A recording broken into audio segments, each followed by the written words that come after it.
Look at this prophecy. How Muhammad he knew? This is science, brother. Muhammad taught by Allah the science of biology. How the baby is made. First in the Quran, he says the sperm of the man coming from the backbone. And by the way, that's true, brother. I have a friend, his backbone hurt him, and he don't have babies. I'm just joking. The Messenger of Allah said, the man water is thick and white, and the women water is thin and yellow. So Muhammad, he think that women have yellow liquid in their private part when they have sexual intercourse. He think this is the sperm of the man. And whichever of them comes first, that child will resemble it. Why Muslims don't make a article about this amazing prophecy? And now, by the way, like thanks to the Prophet, you know, I can get married, because I was afraid if I get married, and then what if my son look like me? That's disgusting. But now I know the trick. I will make my wife have orgasm first, and then the baby will look like her. Hello. Finally, I can do it. Before I was worried. My son would shoot me. He grew up, he says, look at me, I look like you. I say, son, it's not my fault. He said, why no, they will look like me. He said, if you follow the Prophet's step, I will not look like you. So now, if you are an ugly person, you are not good looking, maybe your wife, she is good looking, or vice versa, you know what to do, my brother. Brother, this is the biology of the Prophet. How the Prophet, he knew this?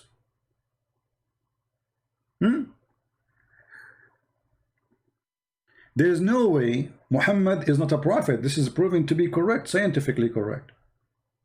It's the water of the women in her private part, which is yellow. And why it's yellow, my friend? She is infection or what? Why? What is that? You see, for me, I was reading all was yellow, and then they told me, I'm not really, I don't know about this stuff. Like, yes, it's true, I have like 10 degrees in biology, brother, like Muhammad, you know. But I did not go to university and study that. So they told me that women who have such a thing, yellow, it's mean they have infection. So Muhammad, he think that women who have water in their vagina when they have intercourse, that is what caused the baby to look like. And he is talking about washing it. This is outside. This is not inside the body. This will decide how the baby look like. Don't you think this is too much? What happened to Abbas? Where is the Hadith Abbas? You could not find it, Abbas?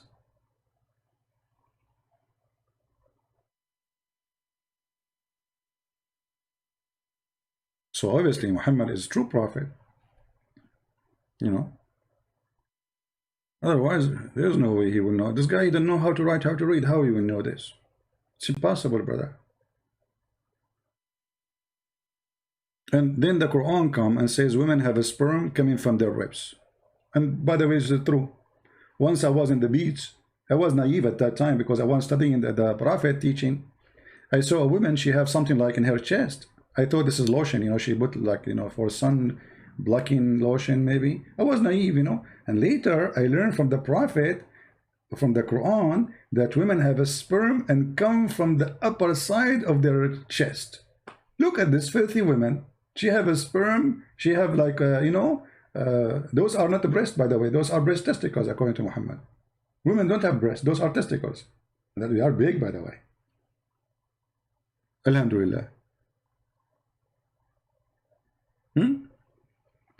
If we go to the Quran, just to show you how Muhammad is a prophet, it's clear. It's clear like the sunlight, you know.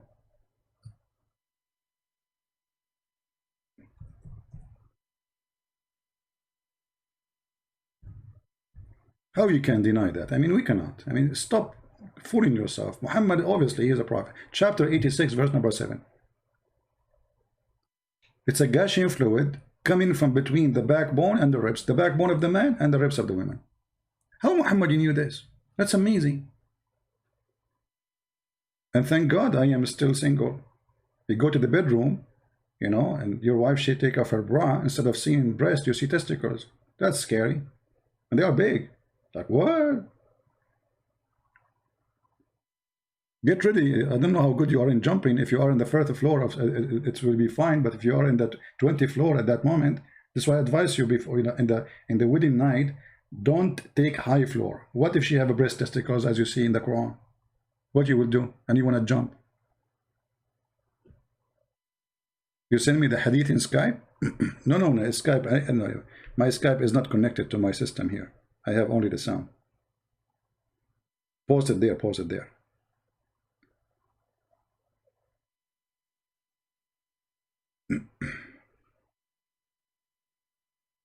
No, you have to post it there. Okay.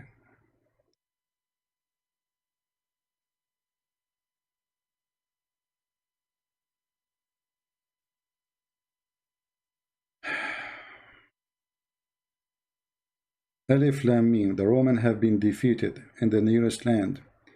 Okay, one day that those ayat was revealed, the Persian has defeated the Roman, and the Muslims had wanted Roman to be victorious, because they were the people of the book. So Allah said about that, and that on that day, the believer will rejoice with the help of Allah. He help whom He wills. Okay, and then the Quraysh we wanted, but this is not a hadith, you either. This is an explanation. Where is the hadith? I mean, do you see how stupid you are? The hadith is in front of you. This is the hadith. Secondly, you are saying that in the day of Badr, if you calculate the day of Badr and the final victory of the Roman, you will see many years after that will pass 9 or 11 or 12 years. So Muhammad again is a fraud, even if we go by this calculation.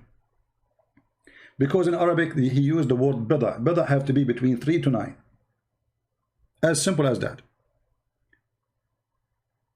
However, in front of us we have a very accurate hadith. It says clearly that the Roman, they've been victorious, right? And the verse was revealed after. You like it, you don't like it, it's your business. And this is SAHIH. Deal with it. And the one you gave me is stupid. Secondly, here, you know, by the way, there is something wrong. Yeah, sure, I will take your call. Hold on. Abbas, you are not calling anyway. Here we go, I will call you.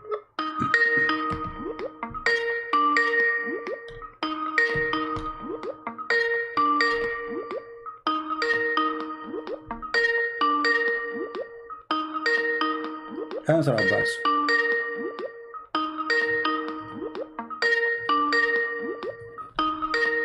Abbas, answer.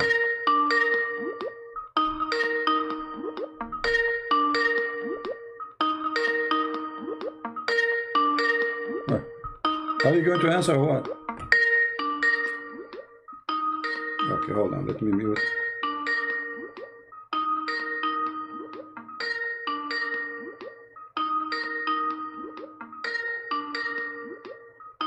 I think my Skype is stuck too. Yeah, I think my Skype is stuck. Hold on. Let's try again. Abbas, answer the call.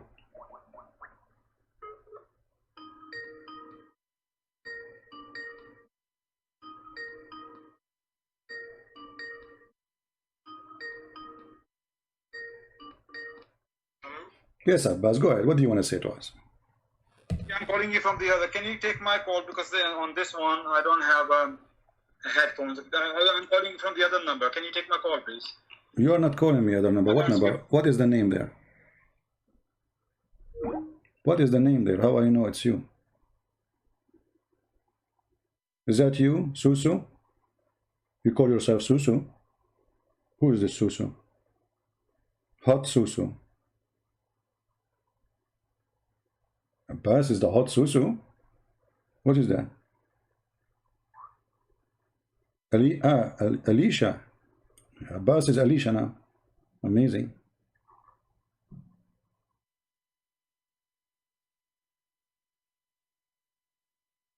Okay, Abbas. Can you hear me? Yeah.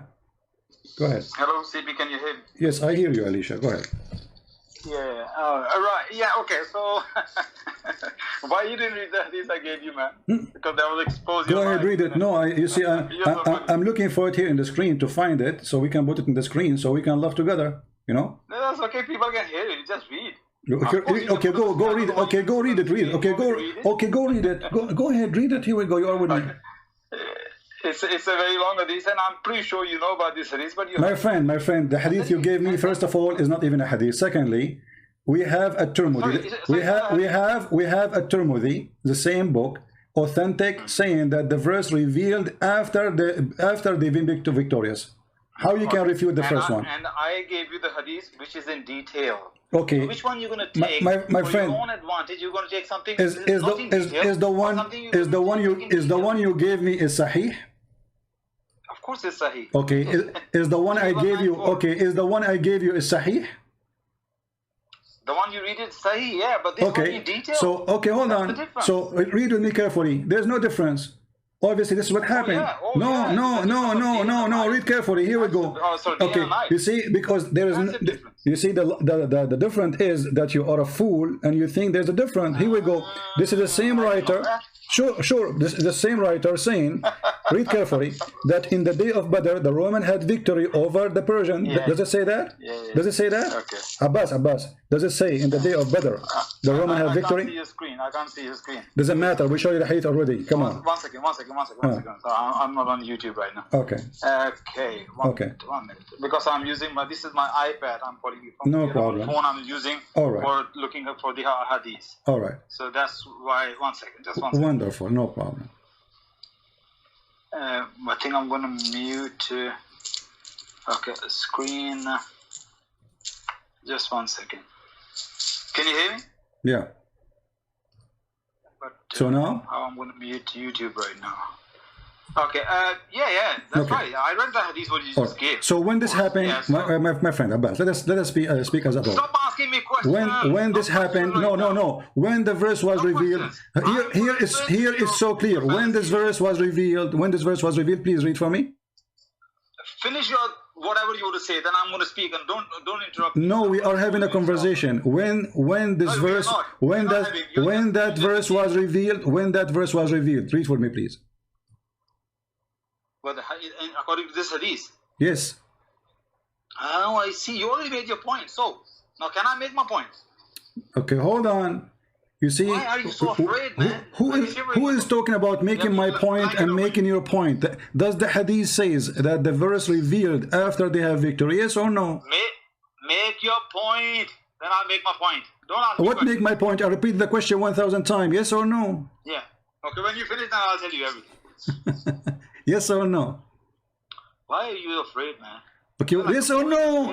Because there's nothing to debate about. Does it say in the day of Badr the Roman were victorious? Okay, now I'm going to explain what I'm trying to say here. I'm sure you're not going to let me speak, isn't it? Oh, go, Abdul, go. Alhamdulillah. Allah says in the Quran, I like your Arabic. You remind me of my Armenian friend who speaks a little Arabic. Okay. Okay, alhamdulillah. But you understand what I said, yeah? No, I don't understand what you are saying. No, I don't understand what you're saying. Because the verse you quote for me is about Muhammad being a fraud. Why are you so afraid of the Quran? Say the truth has arrived and falsehood perish. Okay, hold on. The verse you just said, how the truth was revealed. Can you tell me? What do you mean? How the truth was? You mean how the revelation started? No. The verse you quote for me, the verse you just quote for me in Arabic, which you do not know how to read. So, how this verse was revealed? How? You mean Asbabul Nuzul you're talking about? You tell me how this verse was revealed. I don't know the Asbab al-Nuzul, but it's a fact. By killing people. So now if we have a debate and I have a gun, I shoot you, that will make me a person who have the truth on my side. This is what you are saying to me. Oh, okay. Educate me. When was it revealed? No, you're making the point. Let's see I am making a point. You're just giving me a gibberish. I am making a point. What verse we are reading from, just to be sure? What the number? Chapter 2, verse 111, I believe. Okay, chapter 2, verse 111. Yeah. Are you running away from this Tirmidhi hadith? No, we are going to laugh at all of them. We are here. We are here. I'm going to come back to refute you. 111. You said 111, right? Chapter 2, verse 111, I believe. That's all right. Okay. Read I it. believe, and I'm pretty sure, yes, that's what it is. The verse says here, they say that the one who will enter heaven, either Jew or Christians. Where is that? No, that's sorry. This is, I think it's chapter 4. Verse Let us use this one. Listen. Let us use this one so we can laugh together. The Christians. Hold on. Just to show you how stupid your prophet is. You just quote for me a verse. You do not know the number. So by mistake, you quote for me a verse will destroy you and destroy your prophet. It says, they say that the one who will enter heaven, the Jews or the Christians, say, bring your proof if you are truthful. Is it the Quran says the Christian and Jews will go to heaven? Some of them, not all. No, it doesn't say some. Does it say all? It says all? Yes, it says all. Let us go to the verse. Yeah, you know, here we go. Yasser Kadri is trying to learn Arabic. Okay, let us see. Okay, hold on. Read for me. They're going to be in a hellfire. Read for me. Does it say all or no?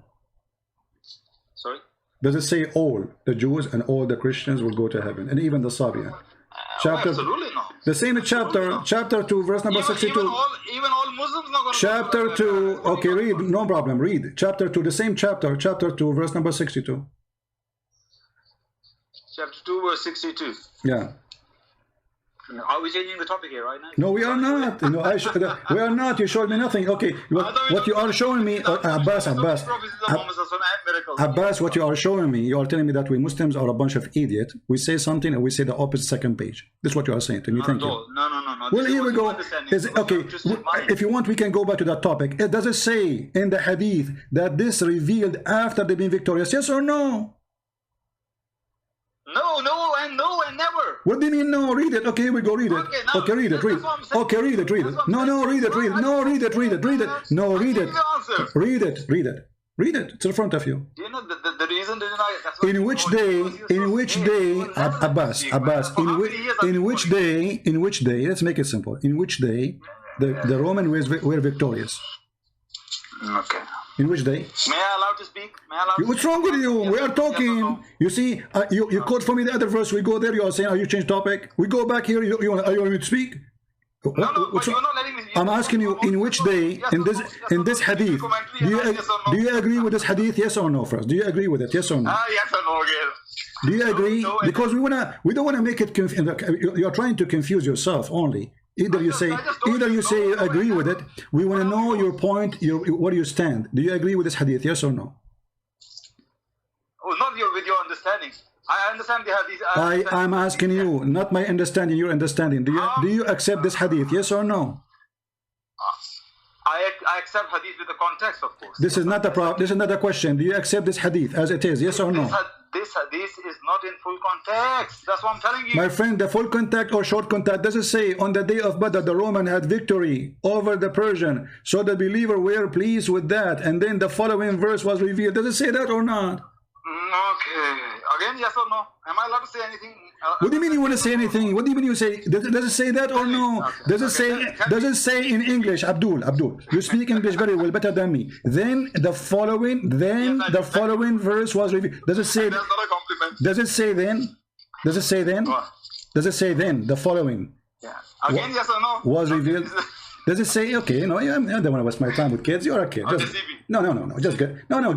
No, you're just a kid. You're wasting my time. It says that in front of you. We'll debate about what. So, the way to get away from this garbage is to say, I will show you other hadith have more details. What details? Here we go. It says in the day of Badr, the Romans were victorious. And the believer were pleased with that. And by the way, here you will see the stupidity of Muhammad. Muhammad in the beginning, he was a hypocrite man as usual, all the way to the end. But in the beginning, he was trying to say himself that he is close to the Christian. Actually, in that moment, Muhammad, he was claiming to be Nasara. Otherwise, what he have to do with the Christian being victorious? Isn't it the Roman is the same one? Muhammad sent letter for them, convert to Islam or I will kill you. Why he is pleased that they are victorious? If they are kuffar anyway. What he have to do with the Christian to be pleased if they are victorious or not? But because at that moment, Muhammad, he claimed to be Nasara. He married from Khadija, I remember before. And in order to marry Khadija, you have to marry in a Nasara church. The Nasara will not allow you to marry their daughter unless you are marrying in a church of the Nasara, like Jehovah's Witnesses cult. So Muhammad, there's no question he was claiming to be Nasara, and now when they start making fun of him, the Christians, they are defeated, what do you say? Muhammad, he responded that Allah told him that they are defeated, will be victorious. When? In the day of Badr, when the news came that they are victorious already. And the story in front of you. And then you want to say to me, there's more details. More details, what do you want more? It says here, it's giving us the date. It's giving us which day. It's giving us when it was revealed. It was after they rejoice, not before. After the believer rejoice. Why the believer rejoice? Because they had victory.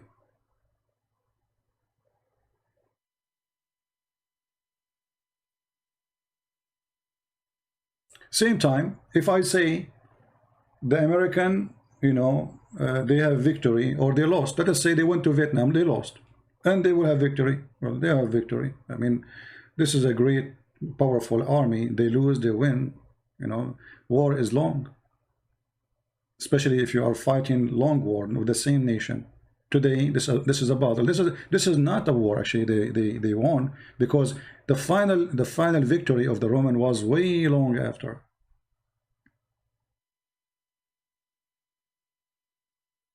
And it's very embarrassing. He says to me that the truth come and the false been defeated. Okay, we go to in front of you. And he said to me, it doesn't say that Christians, all of them, they will go to heaven. It says all the Christians. Read it. Those who believe in the Quran, those are the Muslims. And those who follow the Jewish scriptures, those are the Jews. All the Jews. All the Jews who follow the Jewish scriptures. All of them. And the Christians. By the way, he did not say the Christian, he said Nasara. He never said the... You see, the whole Quran never said the word Christian, in fact. For Muhammad is a stupid idiot. He thinks that the Nasara are the Christians. For around him, there is no really Christians, there is Nasara. And Nasara is a cult spread in the Arabian Peninsula by some Jewish people, who they are Nasara. Those Nasara, they run away, the Christian, they reject them. The real Christian, they reject them. So they escape where there is no Christians have authority. And Arabia was not under the control of the Roman. So they moved to Arabia. And they spread their cult there. And Khadija was Nasara, and Waraq ibn Nawfal was Nasara. And even the Hadith confirmed that. And if you ask any Arab Christian, are you Nasara? He will say no. Not a single Arab Christian, including me, will accept to be called Nasara. In Arabic we call themselves Masihiyin or Masihi. If I'm speaking about individual, I say Masihi, which means from the name of the Messiah.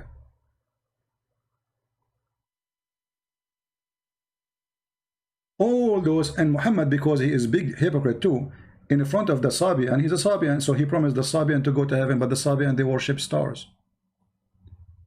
The Sabian, they are the same as the Mormon, so they have some kind of fantasy. So they believe that there's gods, not gods, and those gods are angels, and they have ranks. There's angels who can create, there's angels who can build, there's angels who can redeem, there's angels who can maintain, there's angels who do maintenance. They have a lot of things. And Muhammad, he copied a lot of stories from them, from the Sabian, including even the ablution he was doing. This is Sabian ablution. If you go and search for the Sabian ablution in YouTube, you will find the videos, the Sabian, which is a very old religion, doing ablution. You will see it's exactly as Muslims do the ablution today. Actually, even the Hadith confirmed that Arab, they believe Muhammad was a Sabian.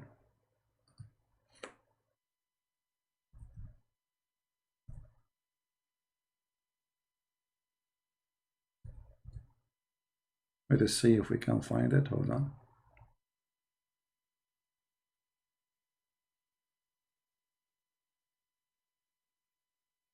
Here we go.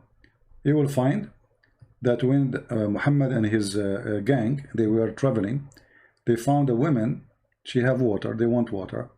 So they say to her, where we can find water? She replied, I was there, which means pointing her finger to the place, and there was this hour yesterday, and my people are behind me. They requested her to accompany them. She asked, where? They said, to Allah Messenger. She said, do you mean the one is called Sabi? What they call him? Sabi. The Muslim, they say Sabi is someone who changes religion. That's a lie. Sabian is a very old religion. They call you Sabi if you join them. Secondly, if he changes religion, well, that's mean he changed his religion to be a Sabi. Otherwise, why do you want to call him Sabi? Why didn't call him Nasara? You know what I mean? There's many religions. Why they call him Sabi? Those are the Sabian. And the Arabic make it even more clear. You know, it says it clearly. Is that the Sabian you are talking about? They said yes. And between two brackets, they say with the new religion. That's a false. It's not there. You see, that's why they put it between two brackets. They replied. They didn't say no. They said yes. The same person. He's a Sabian. So Muhammad the hypocrite, in the beginning, he was promising everybody to go to heaven, hoping that they will join him and they will accept him as a prophet. Like Obama. Obama in front of the Jews, he's a Jew. He wear their hat. He kissed the he shake his head in the front of the temple wall. In front of the Muslims, he is a Muslim. In front of the Christian, he hold the Bible and he go to the church, African church, and he sing with them, glorifying God. In front of the atheist, he make fun of the Bible. That is Muhammad. And even the Muslims, they confirm that Muhammad is a fraud. He do politics. They ask Abbas, why Muhammad had many wives? They say to spread Islam. That is politics. That means a fraud. He used women for the sake of his agenda. That's not from God.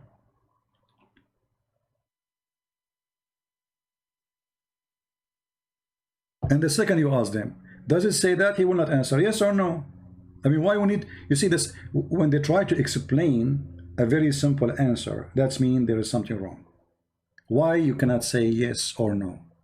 Say yes, yeah, no. Very simple. Why you need to make a story and yes or no? They were not there. Is Sharia law is dangerous for non-Muslims? Sharia law is dangerous first for Muslims, before us.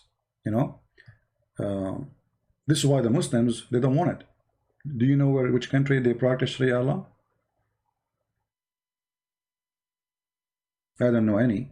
I mean, there is some tribes in Pakistan, they are practicing that, where Abbas is coming from, and that's why he ran away from there.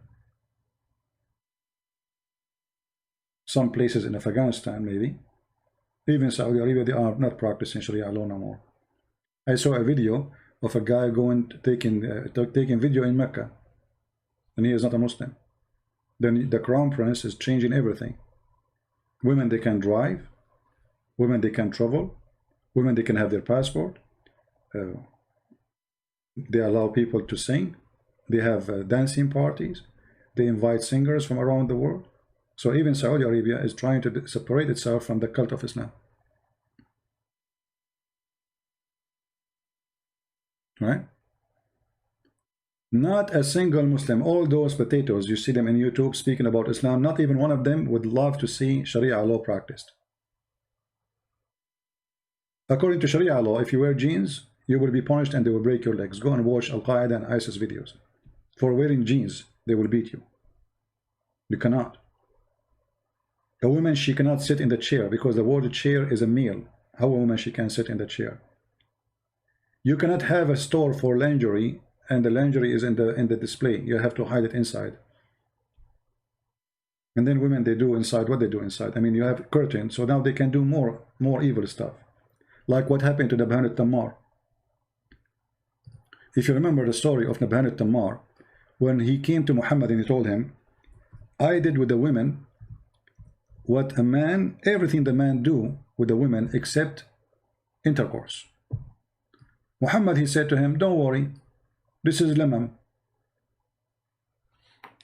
This is what? This is lamam. What is lamam? Lamam is a small sin. What is a small sin? Touching a woman, playing with her private part, having orgasm, kissing her, touching her anywhere. She is touching you too. This is called lamam. As long as you don't do intercourse, It's okay. And I change any Muslim to say I'm lying.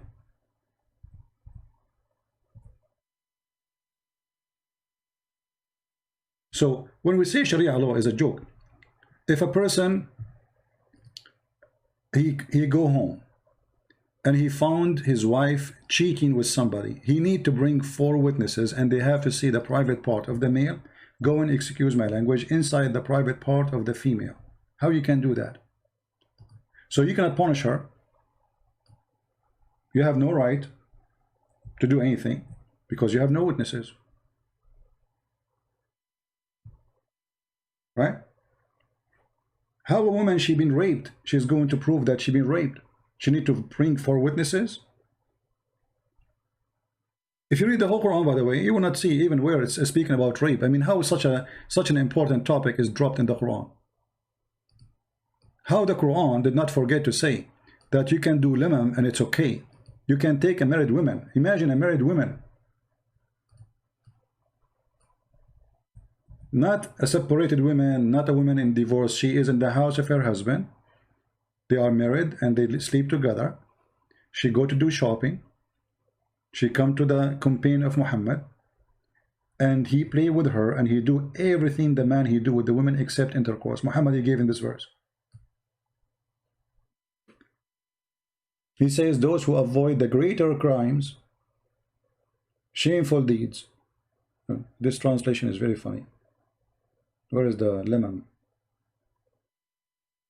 Where is the word lemon? Let me change the translation. I mean, the translation of Muslims is really weird.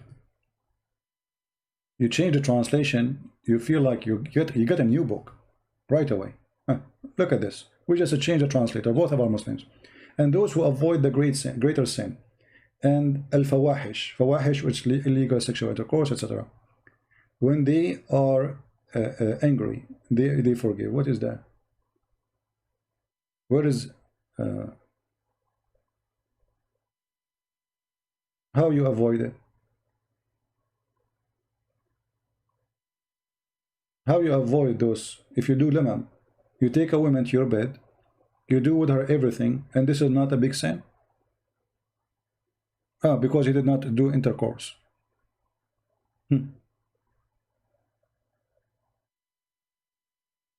Right? So this chapter here, chapter 42, mentioning that, and the same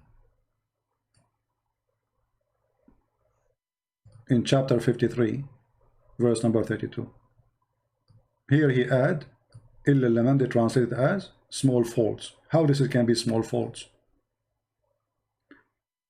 How this can be small faults? Any Muslim can tell me? This is a small fault? Taking a woman from her husband, playing with her, having orgasm, and this is in Islam is a small fault? And this is not even considered as a sin? So why your wife, she wear a burqa? If a man, he can touch her, he can play with her private part, he play with her body, and this is a small fault. I mean, imagine they say the word is small faults. Let me show you the interpretation for the verse, so the Muslim, they will not say, oh, where it says what you are saying. Hold on. Because you know them, right? We show them from their books, they say it doesn't say that, CP. It doesn't say that, CP. Okay. So, chapter 53, verse number 32.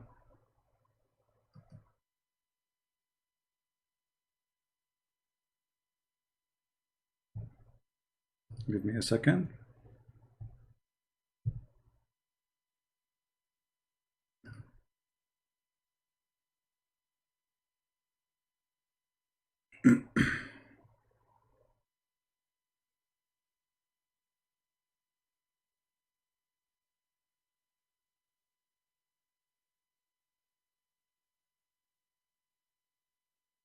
You see, in English, they take off all the interpretation. It's not there.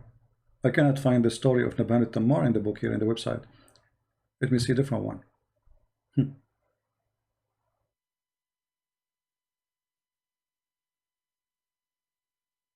They took it off. The guy, he said clearly, I did with her everything the man he do. except intercourse. Here we go, actually, but here they don't have the story, but let us see the interpretation of Ibn Kathir. Let us see what is al-lamam. Take a note, al-lamam. This says al-lamam is the following.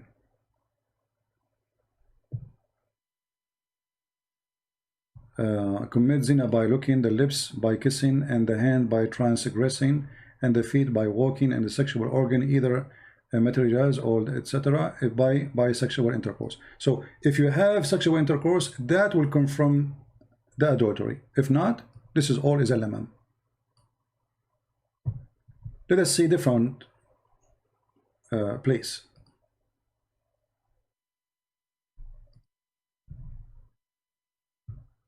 The story about Nabhan al-Tammar is gone. Nabhan al-Tammar, Tammar means the one who sold palm fruits. So a woman, she came to him and she said, I have, you know, I want to buy like some fruit. So he said to her, go inside. I have, you know, a lot of fruit, better fruit inside. So she went inside and looked like she is a bad woman. So they start playing. Maybe let's see if we can get the book of Asbab al-Nuzul. All right. Maybe we can find a story here.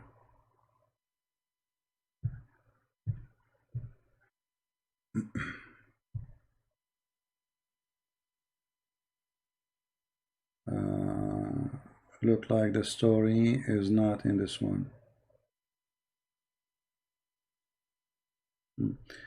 Give me a second. We need to get it busted. We cannot just let it go.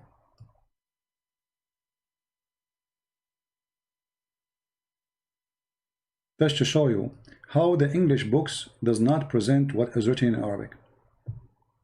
It's totally different.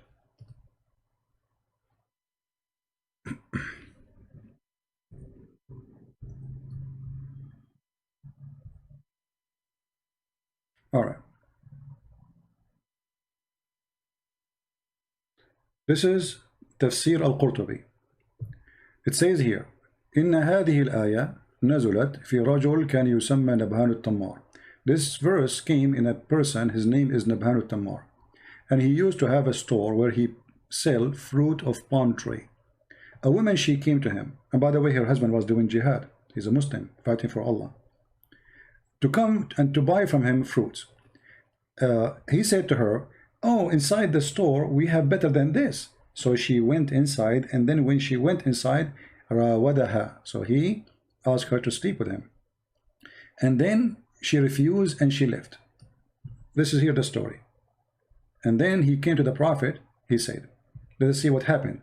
She refused what exactly? She refused to do intercourse, but he did with her everything. Read carefully. She came to the Prophet and he says, Ya Rasulullah, O Messenger of Allah, there is nothing a man does I did not do except intercourse, which means with this woman. Muhammad, he said, oh, maybe her husband is doing jihad, and this ayah came. So Muhammad confirmed that lamam is touching the woman. He did everything with her. He did everything with this woman except intercourse. Muhammad, he told him this is a small fault, no problem. She is married. Her husband is fighting for Muhammad, doing jihad. She's a Muslim. He's a Muslim. And what is the answer of Muhammad? Oh, don't worry. This is lamam. And here it says, إن اللمم ما دون الوطء من القبلة والغمزة والنظرة والمضاجعة.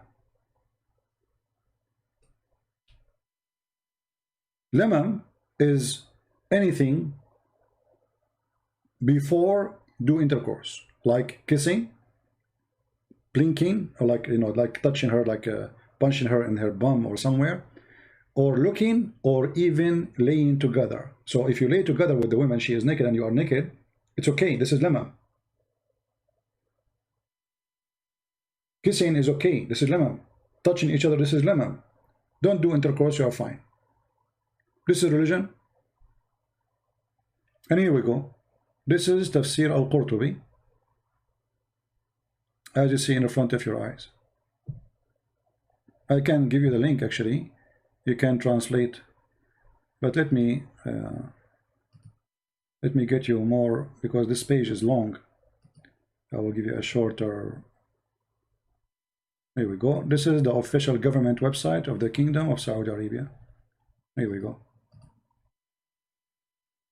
And this is the link you can use Google Translation to translate.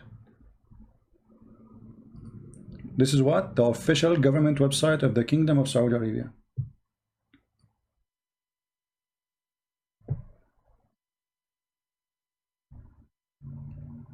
So if you compare what the Bible says and what the Quran says, you will notice that they cannot be from the same God. Which one in the Bible it says, you know, if it's better for you to take your eye away from going to hellfire? Even Muhammad, he confirmed, even the hadith, even the stories, that if the prophet, his eyes fall into a woman, her husband must divorce her. If Muhammad, his eyes fall into a woman, her husband must divorce her. Let me find you the reference.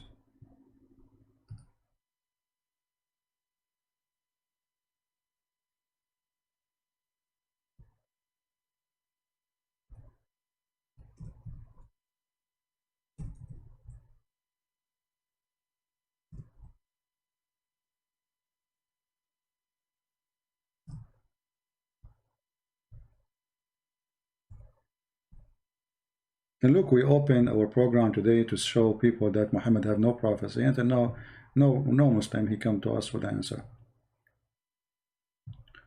Okay.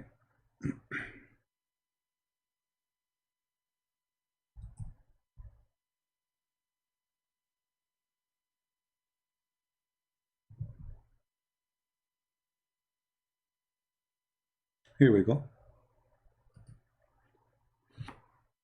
Here they are counting the privilege of Muhammad. Imagine the Muslims are proud about the privilege of Muhammad. Number 10, the privilege number 10. Actually, I will use Google Translation to translate. Number 10, if his eyes fall into a woman, eyes of whom? Muhammad, into a woman, وجب على زوجها طلاقها. If a man, if Muhammad, his eyes fall into your wife, you have to divorce her immediately.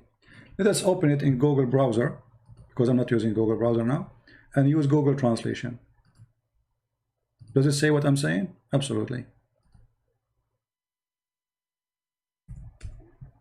Let us see.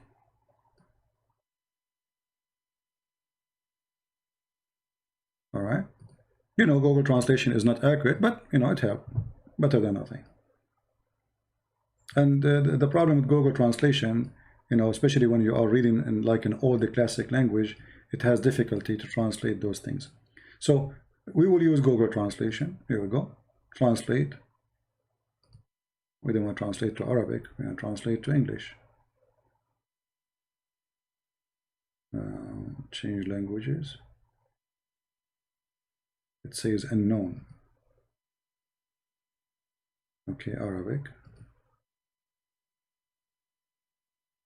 All right.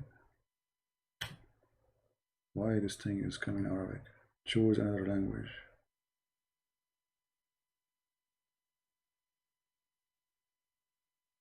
But it's not a change in the first one for me, which we need.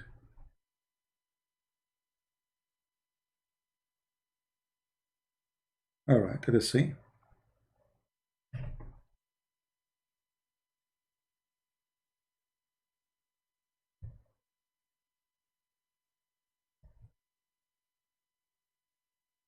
You read carefully, guys. Read carefully. This is the Google Translation. They are counting the privilege of the prophet. Most of it is about sex, and the rest about money. This is the privilege. You believe it? So look at this. The 10th privilege. If his eyes fall in a woman, her husband, he is obligated to divorce her, so the prophet, he can if her, not marry her. Do you see it? This is a privilege of a prophet. Are we making things up? This is the official government website of the Kingdom of Saudi Arabia. And this is the book of Al-Qurtubi. Interpretation as you see in the front of your eyes. Chapter of Al-Ahzab, verse number 50. The Prophet have 16 privilege, and most of them is about his private part and about his pocket.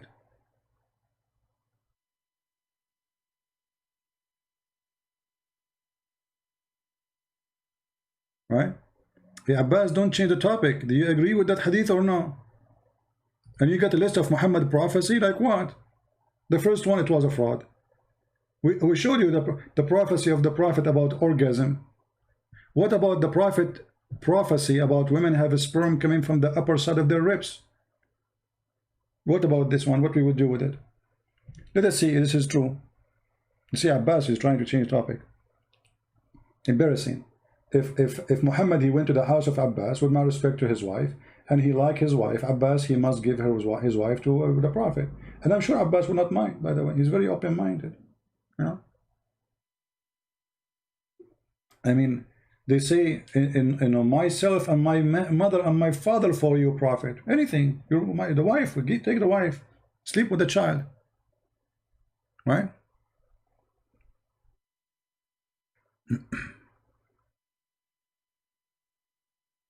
You know, the video of Adnan Rashid, you see, when a kid like Adnan Rashid, he make a statement. You know, how many times I get him busted, this idiot. He will never dare to call me. About tall building. First of all, the Arab have tall building before Muhammad was exist. Go to Yemen and see their buildings. Secondly, if you read the hadith, you will see that the hadith itself exposed Muhammad to be a fraud. Me, Abbas, when I talk about it, Abbas, you want to talk about the tall building? Guys, Abbas want to tell us a prophecy of the Prophet. Hold on, let us call Abbas, just for fun. But I hope he want to do the same. I mean, we repeat the same question 1 million times.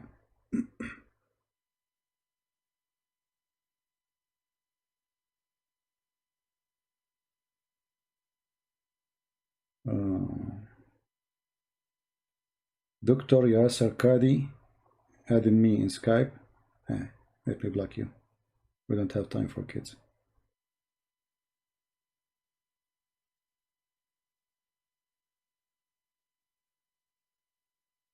Mahdi, where is Alicia? Okay, Alicia, let us call Alicia. Alicia, she have for us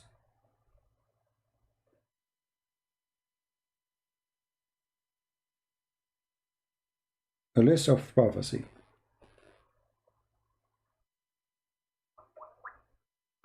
Let us see what Alicia she wants.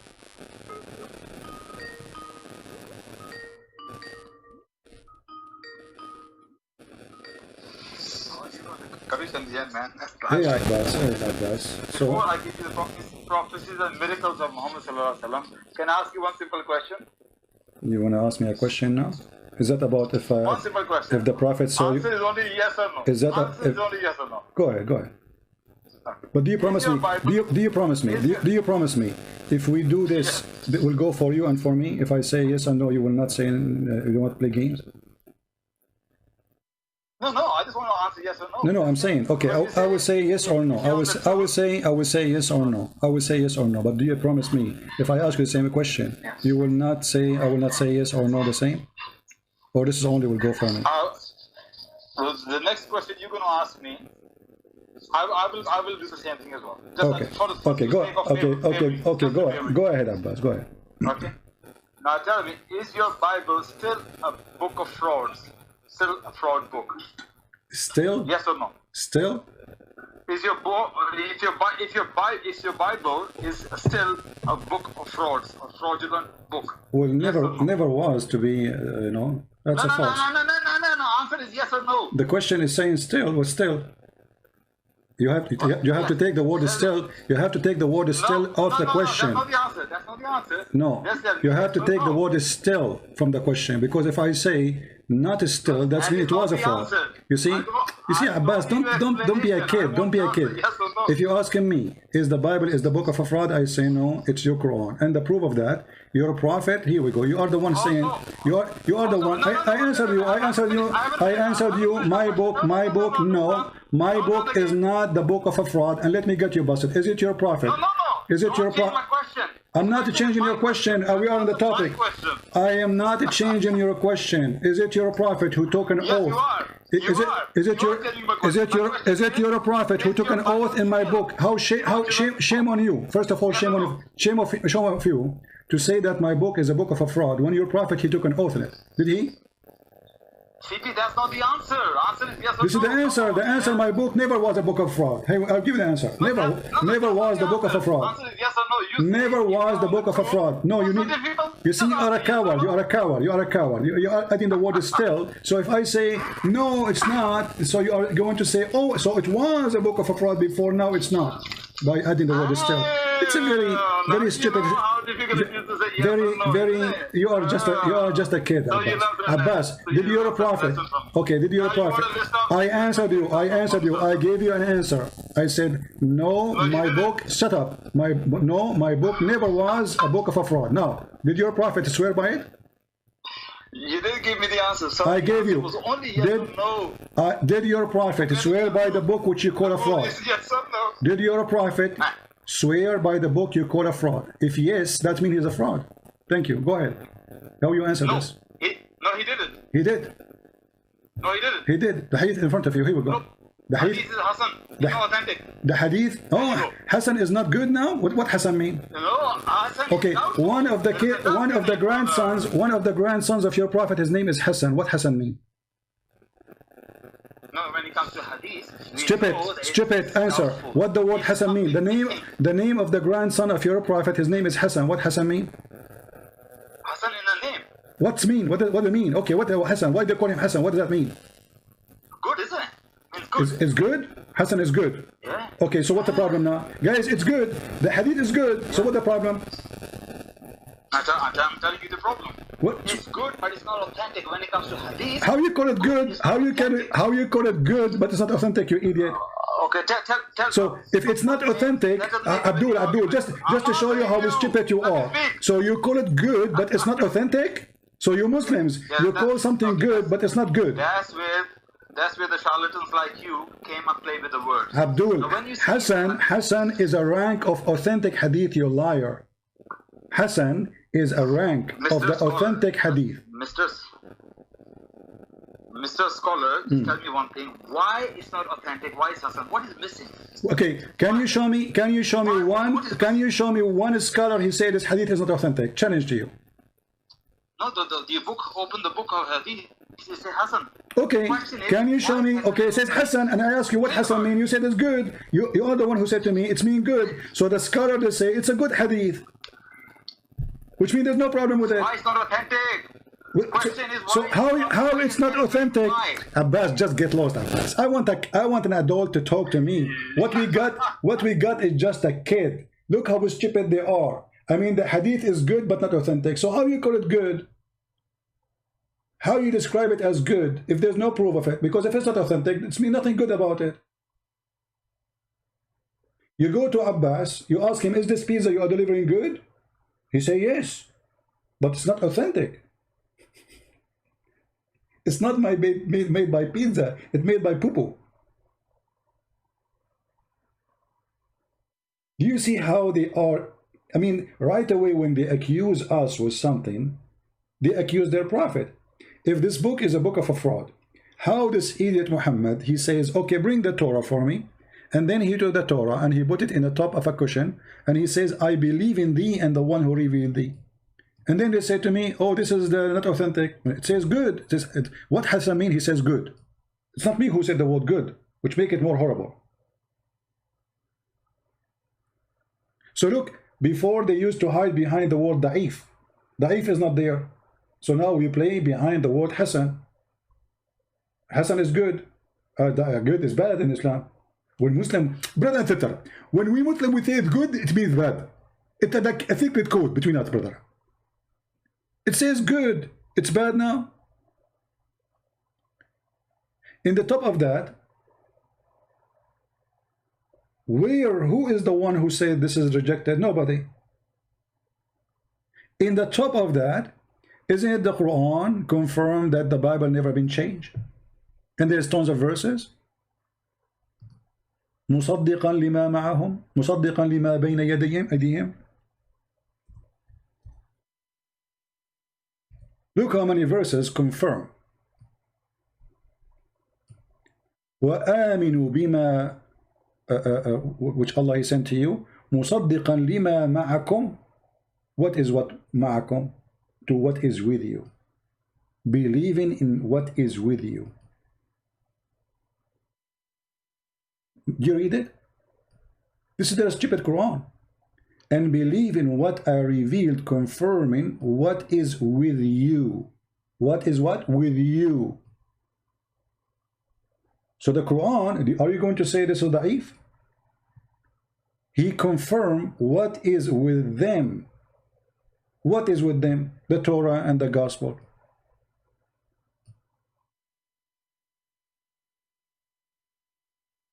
Abbas, read the science of the Hadith. You are the scientist. You are the one who gave me the answer. Isn't it you who said it's good?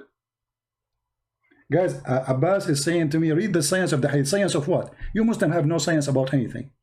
You have science of urine. You have science of poo-poo. You have science of shaving underarm. Science of shaving your private part. You have no science. Al-Khomeini, he made fun of the Muslim Sunni. He says, لديهم تضخم في فقه المراحيض. They have a huge library in the science of a private of bathroom, which means private part. Having sex with watermelon, using zucchini, using a piece of leather shape in a shape of private part. That is your science. You as a Muslim Sunni. And now you are asking me, read the science of it. Isn't it you who said to me it's good? I said to you, what Hassan mean? I said it's good. So it's good. What I need more?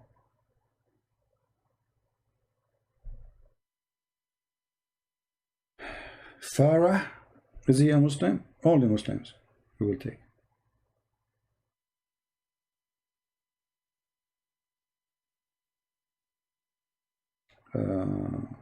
Where is Farah? I don't see it. Let him text me.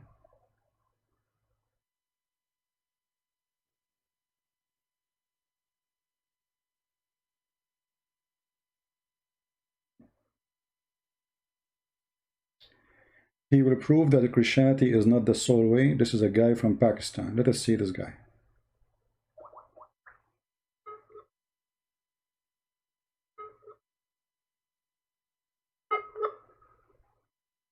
We have a Pakistani boy trying to compete with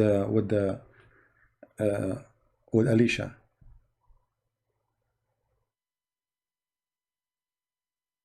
Will I answer you? You see that your question, yes or no? You see, Abbas, you are just a kid. Will you say, is your book still a fraud or not? So if I say no, you will say, oh, so it's not still a fraud? So it was a fraud. I mean, very cheap of you. Abbas is like those women you see them in London's, you know, and they are wearing short skirt and they have a bottle of wine in their hand and they are inviting customers. This is how silly you are. When I say silly, I say to you yes or no. I say the Hadith says in the day of Badr. I don't say you're a prophet. Okay, Abbas, I'm going to ask you a question. Is your Quran still a fraud or not a fraud anymore? Yes or no? You see how silly you are? Stupid. I mean, you have a lack of... I feel sorry for your wife, by the way. I'm sure you are not the one who do shopping for the house. Because she sent you to buy zucchini, you will bring a cucumber. You don't know the difference. Supposedly he's being smart, you know. Is your Bible still a fraud or not a fraud? Still fraud or not a fraud? So in either way, that means it's fraud. So how this question will be yes or no? Because whatever you say, it's mean you are agreeing. Very dirty trick from a stupid idiot. You're just a kid. You're like just a guy, you know, who have like his gum in his mouth and he's taking it out, like, you know. Take the gum out of your mouth. Speak like a man. Where is this guy from Pakistan? I am a Muslim. Yahya Abbas. This guy, he is your daddy.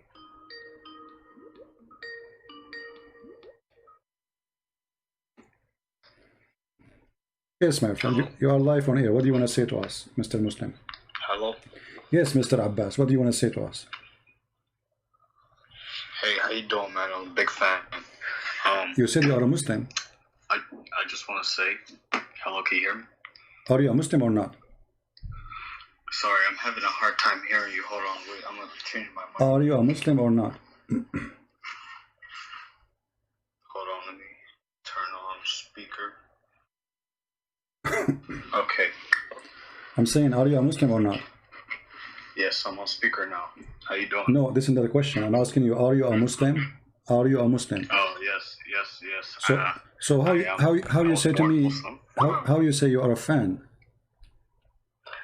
Because I actually, to answer that question, I was a born Muslim, but over these past couple of weeks, listening to your program, listening to David Wood's YouTube channel videos, listening to Hatun Tash, Dr. J, I've been doing a lot of research, man, and I am now starting to realize that I've been brainwashed my whole life. I've been taught. See, I'm a Somali boy, so my culture, my people, you know, the religion of Islam was throughout history was imposed on my people. So a lot of my people, they don't understand what the background of this religion really is and what it stands for. Today, actually, I was listening to one of your videos, and I was watching Al-Uzza, Manat, and Alat, the three goddesses that originated.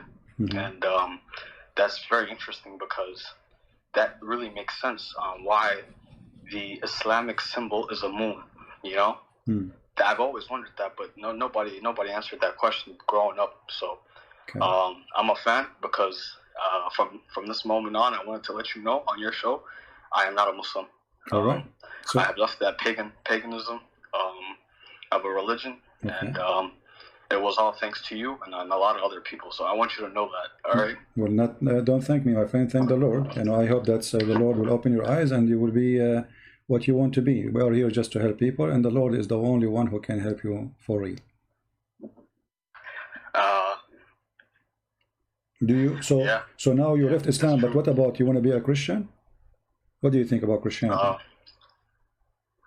For me, I understand that there's only one Lord and there's only one truth, and everyone can say whatever they want, but that's what I believe. And for me today, I want to follow the true God, the Most High God. Okay, which is one? Which is that? Is that Christ, the Messiah, or someone else? That is Christ. Okay, I'm into that. Christian Prince. So you accept Christ to be your Savior? Yep, I accept Jesus Christ as my Savior. I'm into that. My Lord. I'm happy for you. From this day on, I believe in His death, resurrection, and His deity. So. All right. What about your family, my friend? What about your family? Jesus. My family. Yeah. Are they still Muslims? My family are still Muslims. Yes. Are you trying to explain to them? I mean, did you start or not yet to explain to them that Islam is false? I haven't spoken to my family yet, but I am planning on speaking to my mother. She's the religious one in the family. All right. So, for me, in our house, I grew up without a father, so I'm not really close with my dad. He's also a Muslim. All right. But my mom, my mother, my brothers, I feel so bad because they're asleep to what they're actually worshiping. They don't really understand what it is, and I don't want to say that my family's ignorant, but in this case they are. In terms of what they're following, they don't really know that. Do your mother speak English? A couple of months ago went to. Yeah. Do your mother speak English? Yeah, my mother speaks English. I'm from America. So yeah. Why you don't let her watch my videos then? Like, share with her my videos. Maybe she, You see, my mother is she's not really that advanced in the English language. She can understand maybe bits and parts. Oh, okay. But she doesn't. Her native language is Somali, and that's what she can read and well, write. Maybe then this is where you need to be involved, to explain to her slowly, you know, show her like mistakes in the Quran, stupid things in the teaching of Muhammad, and then slowly she will leave. Yeah. You know, step by step. Yeah, but you know, my family, man,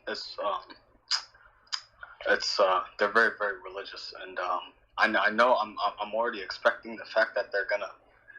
I live on my own right now. I prepared for these upcoming moments. I moved out of my house a couple of months ago, so you know that way I don't get thrown out. You know, once they understand that I'm not practicing, you know, Islam anymore. So I'm doing little by little. So I'm still doing my research. I'm still gathering up information. You know, and that's the goal. My goal is to bring my family out of the pit that is Islam. I'm just hoping and praying to God that He allows me to live as long as that needs to be done. So you know, that's my goal right now. But I'm happy for you, my friend. Basically, if I can help you, know that you've been an influence. So you being, you know, Arab and being from that part of the world, I just want you to know that the information that you put on your channels, it's very, very, very exclusive. Not a lot of people understand the cultural aspect of Islam and the origins. That's stuff that I've been researching and digging through your information that I've been receiving. So I want to thank you for that. You're welcome, my friend. I'm happy for you. And if there is anything I can help with, like questions, Muslims say something to you, trying to bring you back to the cult of Islam. And by the way, you know, I feel sorry for you because now you will not get the versions. Do you know that? No? Yeah, I mean, you will not even get a single version now. I'm sorry for you. Not a single version. But you know, that's nonsense, man. That's nonsense. And there's no way that I'm gonna be going back. For me, I've never really been religious. It's only been these past couple of months how I came to realize that I was following the wrong religion. I was watching this YouTube video of this man that was being very vulgar, and he was being very, you know, very nasty in the way that he was attacking Islam. I've never ever seen anything like that ever. His name is New Breed. He's on YouTube, and I follow his Patreon. So he basically was showing images of, you know, the Kaaba and people going around and where the 7 times circling the Kaaba, where that originated from, and he had people kissing the stone, and that's when in my head I never really thought about Islam critically till that point.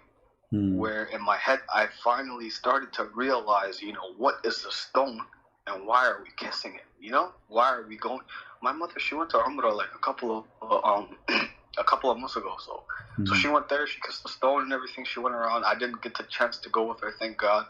I never went there ever in my life. I don't ever plan on going there now that I know the truth. But yeah, man, it's been an interesting couple of months. Well, I'll tell you that. But I'm glad that I'm not following that anymore. But what is the most thing like was let us say make you move to get out? I mean, what is the like there's something special made you really decide to leave Islam? I mean like I'm sure there's many things they come together, but there is something very special was really, let us say, the final break, and that's it. Something you learned. Okay. So for me, that video was the start. Okay. Right. That video was the starting point where I opened my eyes up.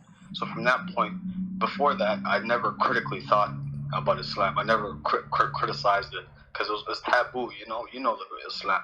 Yeah. That means you're weak in faith if you question your own. You know what I mean? So I never did that.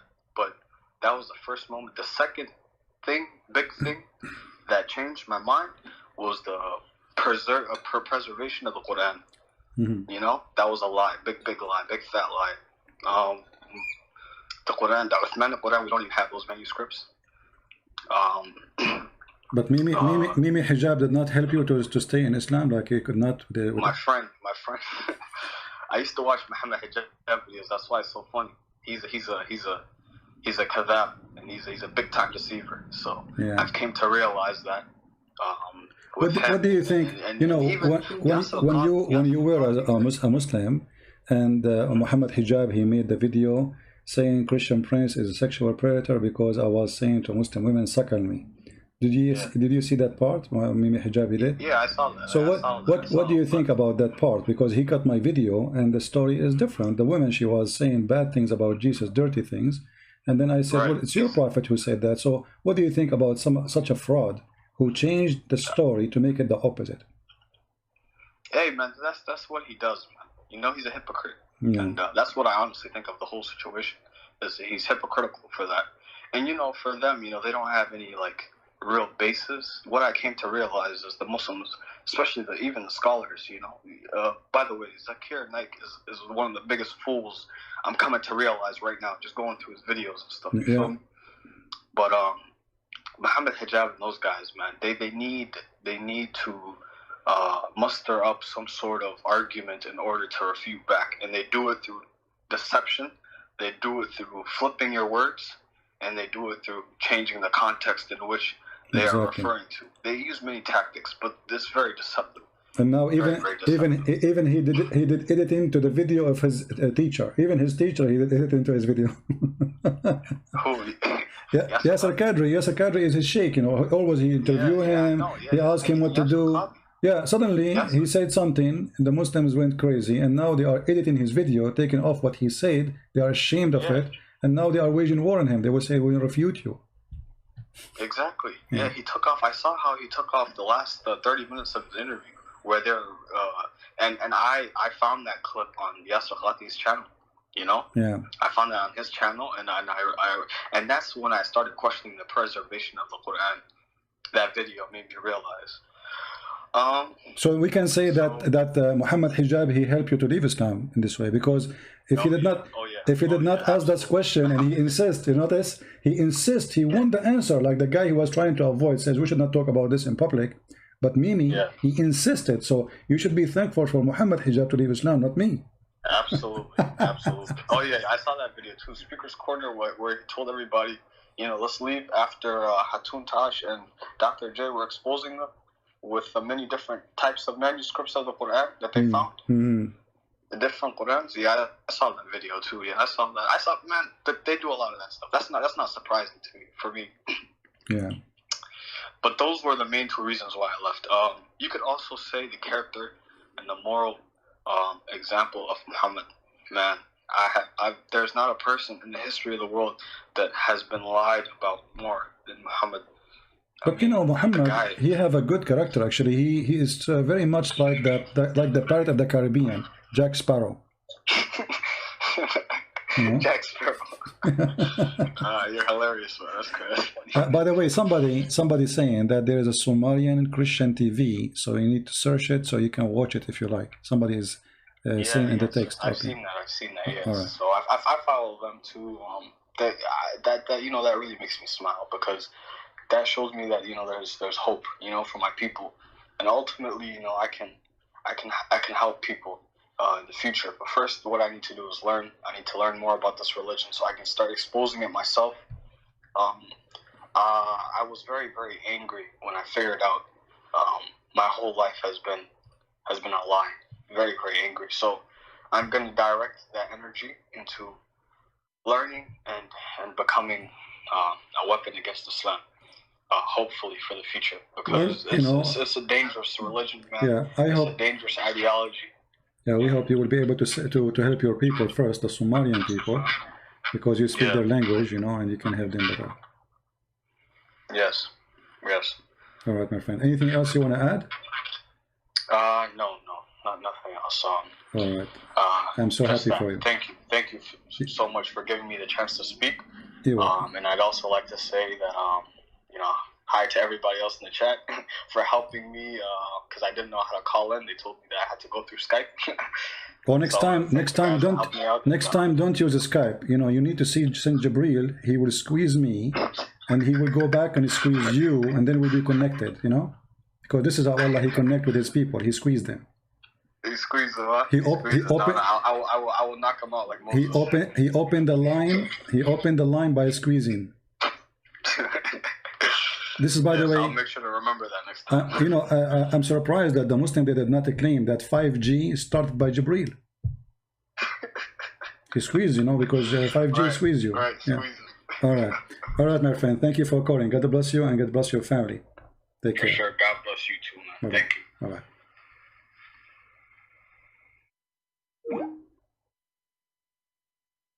All right, that's wonderful. We have a Muslim, his name is Mahdi. Okay.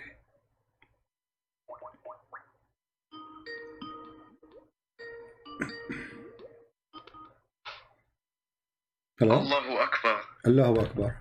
What does that mean? Allahu Akbar. What does that mean? God is the greatest. No, Akbar means bigger. It means great or greater or greatest. No, here we go. The Quran. Allahu Akbar. Okay, here we go. The Quran in front of me. When Abraham, he saw the sun, he said, this is Akbar.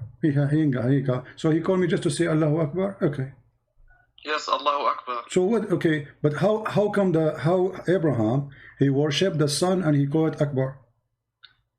There's no God except the God. You are not answering why Abraham, the Muslims, he called the sun Akbar. Is it the name of the God of the sun? And Allah is the name of the God of the moon? CP. Huh? Why we try to avoid? Here we go. This is the Quran. You speak Arabic supposedly, I'm assuming. Chapter 6, verse number 78. It's not a hadith. It's not a hadith.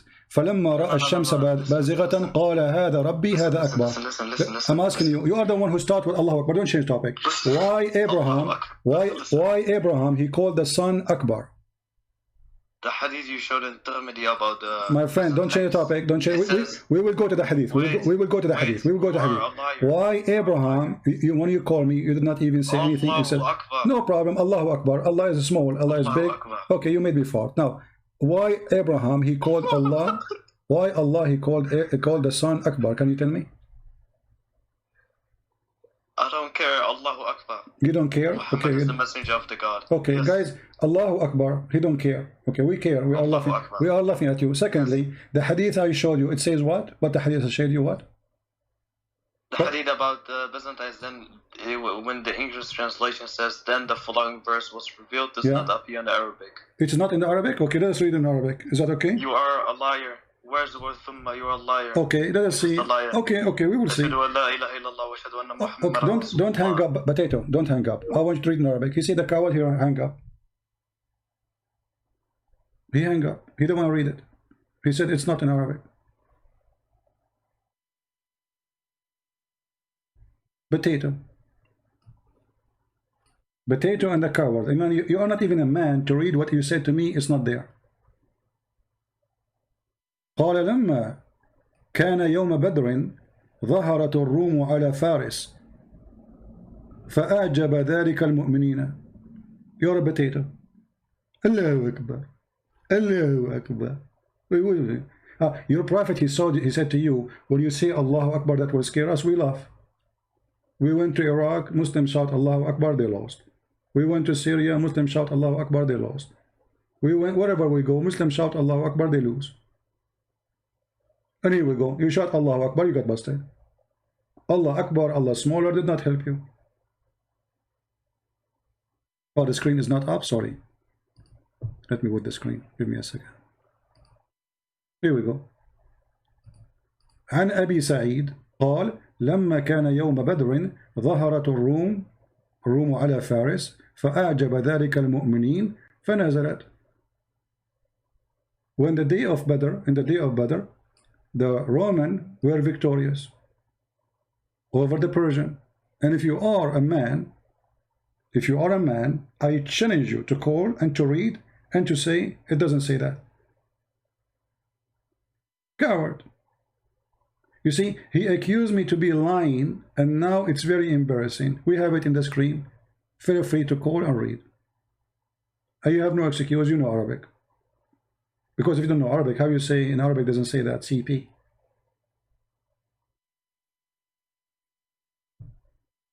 So look what happened now. You said Allahu Akbar, we got you busted in two things. Allah is the name of the moon god. Akbar is the name of the sun god. Allah Akbar is the moon sun god. They merge together. Muhammad, Muslim, they believe in Tawheed. What Tawheed? Tawheed is unifying gods. Tawheed is not oneness of God, is unifying God. This is what Islam, religion of Tawheed. Tawheed is a word, mean unification.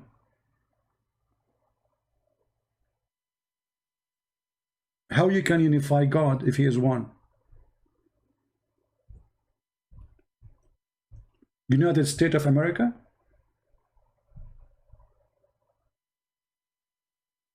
Even the Muslim translation, they translate the word Tawheed as the unity of Allah. How you can make unity of Allah? Do you see it? This is your translation.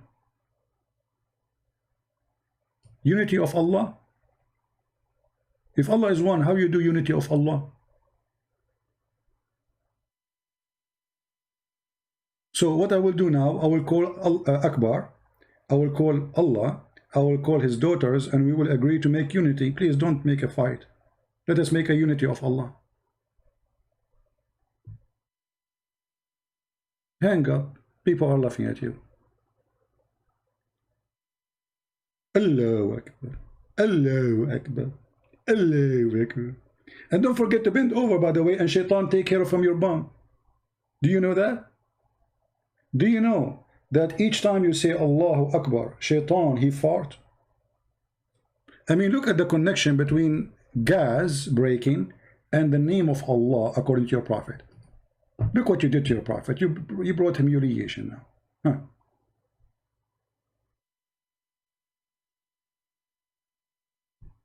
Is that your prophet saying that each time you say Allahu Akbar, shaitan, he fart? I forgot, by the way, when he was saying that, I said to him, you made me fart. Read it carefully. When Satan, he heard the call of the prayer, he turned back and break wind. I mean, how the prophet, he knew that unless he is a prophet, man? That's deep. Look, this guy, he have a special sensation. He can hear and he can see the unseen. The fart of shaitan, which nobody can hear, only the prophet can hear it. When Satan hear the call to prayer, Allahu Akbar, Allahu Akbar, what shaitan do? This is religion, this is a prophet. Allahu Akbar, Allahu Akbar. You sound like a fool. How in the world a man, he claimed to be a prophet of God, he says such a stupid statement? And this is why they didn't dare to talk to me. You see, any topic they open, it would spank them. Doesn't matter what they say. It doesn't matter what you talk about. This is a prophet of God. Imagine we have a Trump in TV. And there's 40, 50 million around the world, they are watching live. And then he said, Trump, he says, when Satan, he heard the call of Allah, Satan, he fart. How many people will die laughing at Trump?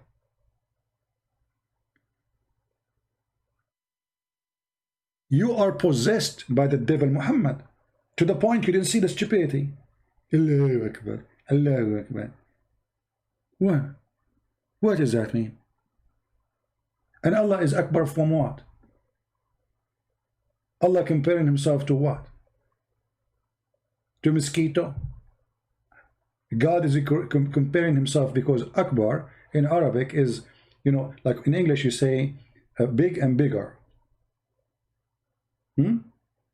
So Allah is bigger. Bigger from what? The answer is very simple. They used to worship idols, and the idol of Allah is Akbar, which is the moon and Allah having sexual intercourse together. How Allah he have three daughters? Anyone thought about the question? How Allah he have three daughters? He have sex with the moon god, have sex with the sun god, and they have three daughters.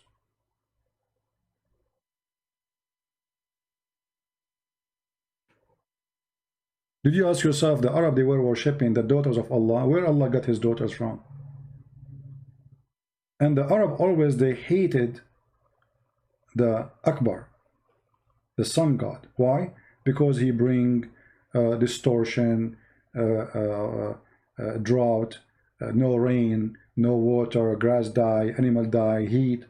While the moon, when the moon come, the moon bring nice weather, relaxing light, you know, not strong light. So you will see always the Arab, those who live in the desert, they worship the moon god. Those who live in Europe, who have cold, they worship the sun god. As simple as that. Two big religion was spread. Some they worship sin, the moon god, and some they worship, which Allah, and some they worship the sun god, which is Akbar. Actually, even the Quran, if you go in the Quran, if you go to the chapter of Yasin,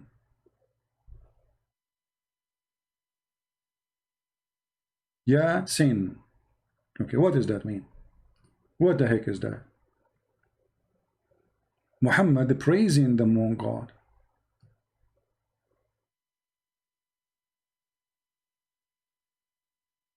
Let's read. I forgot, reading is not good for you, it's not healthy. Look at the Muslims, guys, how to explain something in the Quran. Yasin. Allah knows best about what the meaning of those letters. Do you see the stupidity? So your prophet, he did not tell you what he mean by sin. He did not tell them. Why? Because he's a thief. He was stealing from the book of Waraq ibn Nawfal, who is a fraud. And he was mentioning, you know, he is grateful for the moon god, Sin. Search right now in Google, who is Sin? Sin is the moon god. Ya is a word mean God. Sin is the name of the god.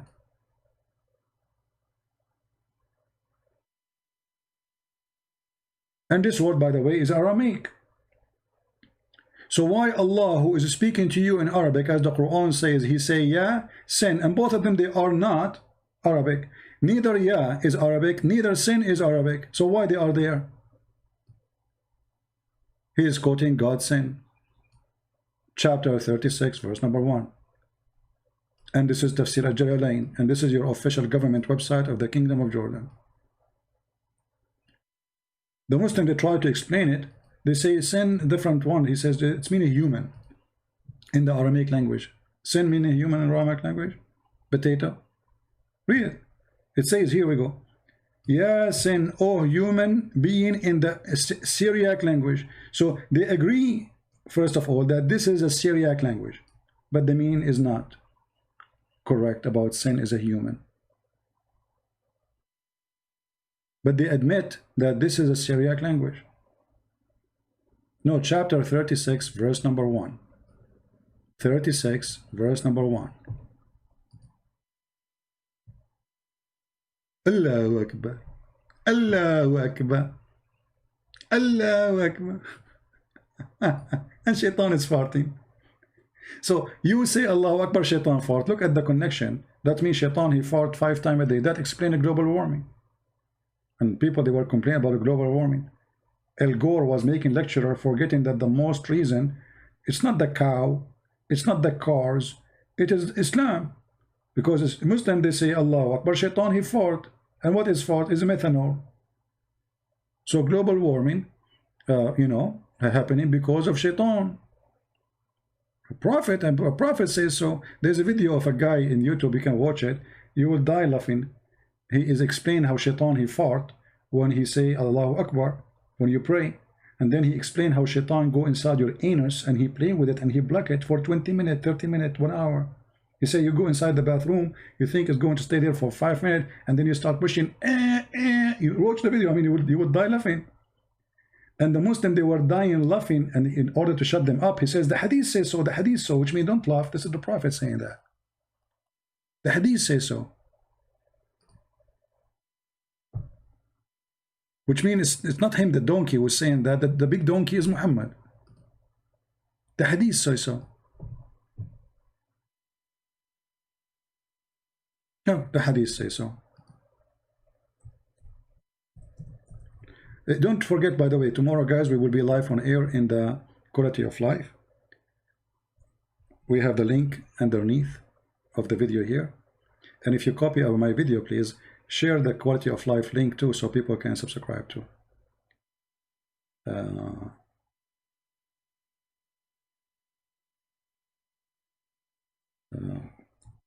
Let us see. Here we go. This is the video. I was looking for it. Satan, Islam, Satan fought. I think this is my video, but maybe you can find the original one, where this is in Sucre Studio. This is another one, when Satan fought. Satan fought. Oh boy. And you know, the Muslims, actually this is here, this one here, have the whole video, I think. This guy explained to you how Shaitan fought, which, by the way, proving to be scientifically true. I mean, it's obvious. I mean, we cannot prove, you know. Scientists from around the world, they confirm those things. And look at this guy here. He's explaining to you breaking wind during the prayer. This is Islam. They focus on stupid things. Who is God? What God is about? No. You know, breaking winds. I mean, imagine Muslim, they pray their head facing the ass of the one before them. And then you fart. Satan fart. Let us show you how Shaitan fart.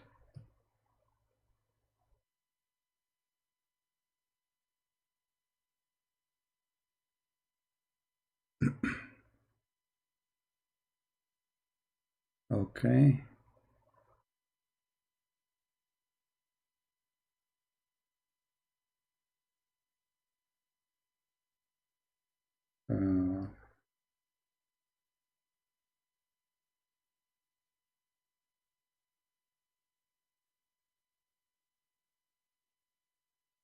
Wisdom. That, bro. I'm gonna eat 3 times. I'm gonna go do my wudu. I'm gonna go and do my rakats. I'm gonna do my salat tawbah. I'm gonna say to Allah, you know, Allah forgive me. And then I'm gonna say, you know what? Get the shaitan back again. Let me open the Quran. Let me read some Quran. Hey man, that shaitan's probably kicking his legs on the ground by now. Yeah? Then get up and do the adhan or something. Then shaitan will, I tell you, I'll be honest, Hadith of Tirmidhi, it says, yeah, when you give the adhan, the shaitan, he not only runs, but the hadith says, lahu durat. You know what durat is? What? Durat is... No way. Like, come on, are you serious? Brother? Do it again, brother. What is durat? You see, my Arabic is not good. Can you teach me, please, what is durat? What is that? What are you doing? This is what durat, shaitan, he do that? Man, that must be true. Brother? Science.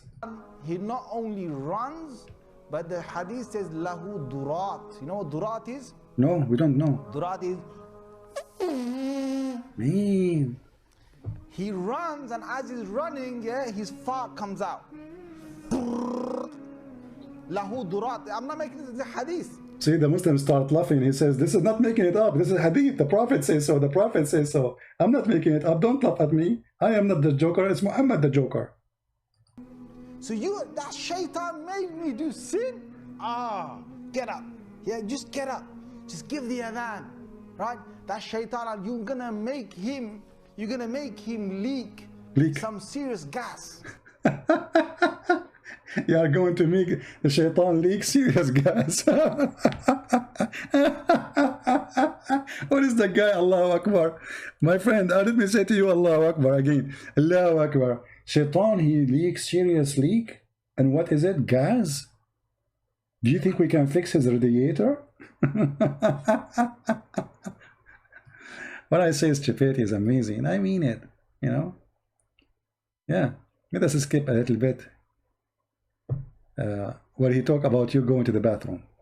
What the deen is about. See, now he is going to explain to you what Islam is about. What is the deen? Deen means religion. What the religion of Islam is about. Listen. The deen is about getting the shaitan away from you. So, you know, you go into the toilet, you know, Bismillahi Allahumma inni a'udhu bika min al-khubuthi wal khaba'is. So, Allah protect me from these devils. You go in there with your left foot. The left foot you went in, you get a reward for that. The dua you said, shaitan will not see you. You're in the toilet, shaitan can't see you anymore. Brother, carefully, brother. If you go inside the bathroom and not entering with your left foot. And what, without saying that prayer, shaitan can see you. And what shaitan will do to you now? If he can see you, he will tell you. But if you say this prayer, shaitan, he cannot see you, brother.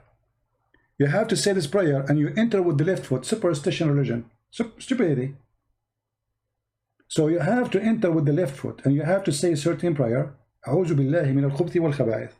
If you do that, shaitan, you become invisible. Do you think we can do that in a bank robbery? They can't see us. So Allah protect me from these devils. You go in there with your left foot. The left foot you went in, you get a reward for that. The dua you said, shaitan will not see you. You're in the toilet, shaitan can't see you anymore. That's in a hadith, right? If you don't say the dua,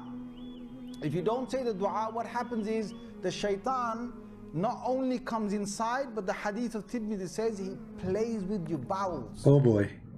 This is what happened to Abbas every day, because I assure you, Abbas never said that a prayer before he entered the bathroom. Neither him, neither his wife, neither all his family. Abbas, I want you to be a witness. Do you feel anything when you enter the bathroom without saying this prayer that shaitan is playing with your bowels? Abbas, be honest.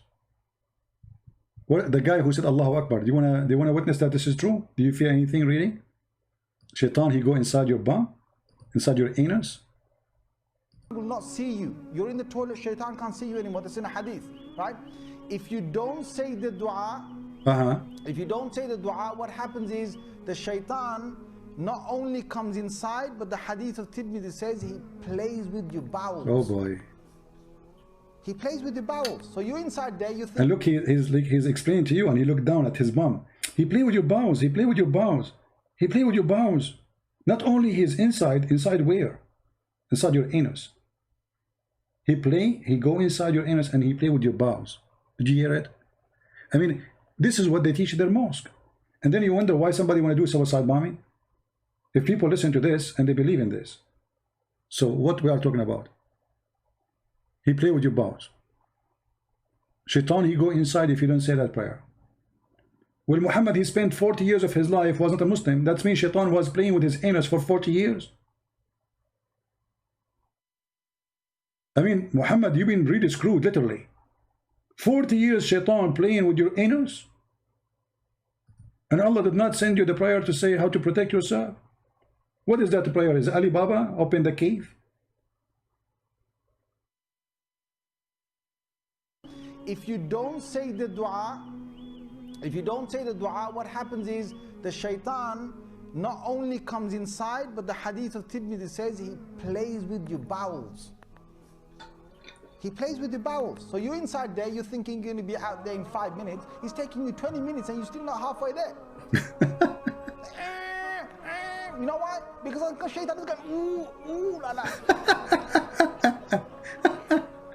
See, the hadith told you, the hadith says to us. You see, they start laughing, going crazy. So he want to tell them, don't laugh. Don't be stupid. The hadith told you, the hadith says that the Prophet says so. Hello? The Prophet says so. It's not me, it's the stupid. It is Allah, Prophet, the stupid. Look at this. I mean, how in the world this can be considered a religion for a second? You know why? Because shaitan is going, ooh, la la. He plays with the bowels. So you're inside there, you're thinking you're going to be out there in 5 minutes. He's taking you 20 minutes and you're still not halfway there.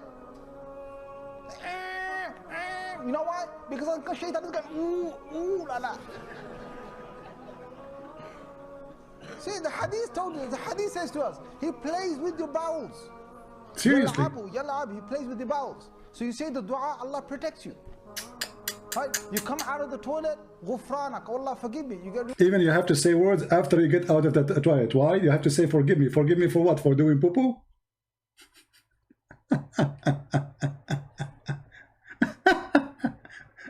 Oh boy. Stupidity again is amazing. What I can say more? Literally, what I can say more? Isn't it really stupidity is amazing? How in the world anyone can believe in such a garbage, how we can even call it religion?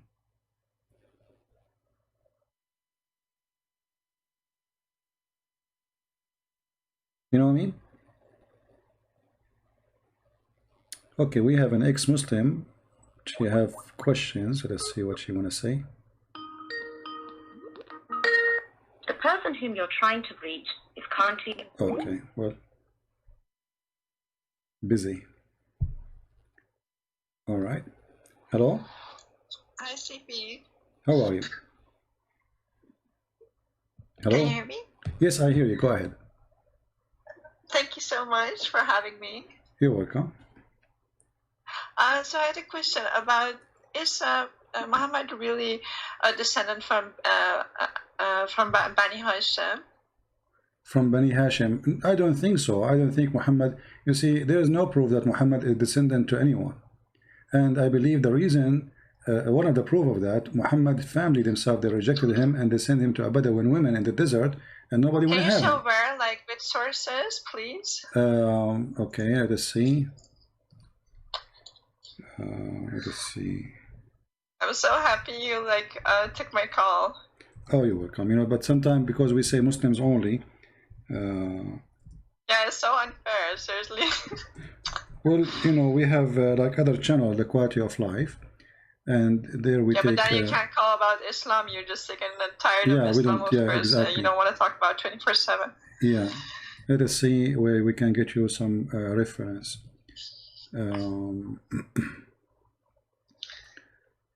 We will try to find something Muslims they agree with. Let's see. Yeah, please, because of course Hassan and Daif is not good enough, so it needs to be Sahih, and even that is not good enough. Yeah, yeah, you know. So here we go. This is actually even Muhammad. What people do not know, that Muslim they claim that Muhammad he have a plastic surgery for his breast twice. Oh, yeah. Once when he was a child, where he was with this women, the Bedouin women in the desert. Let me see if I can find the hadith. If I can find the hadith in English.